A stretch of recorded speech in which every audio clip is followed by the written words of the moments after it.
when you change your rolls of film, make sure this area is clean during the day. Here as well, especially because you have your sensor for the scraper, there's a rotary sensor under there. We do have a shield on it, but then you can just make sure that this area is clean as well.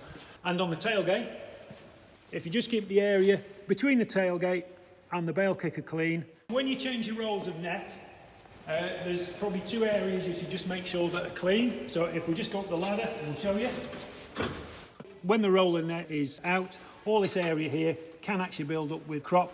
So if you just make sure that area is clean there. And also this panel along the back here, just you can see the end of the net there.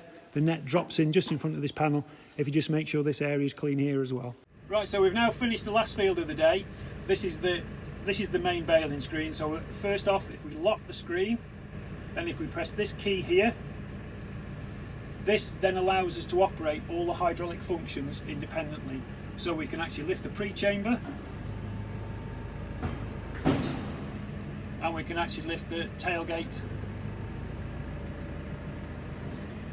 and then we can now get in with our leaf blower and give the machine a real good clean, ready for the next day.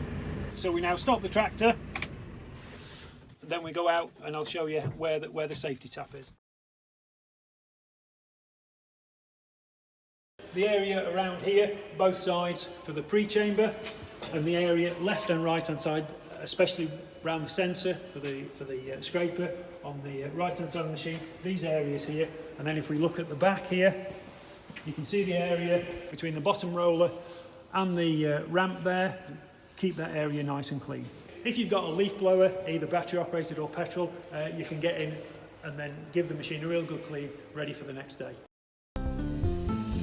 My way of farming.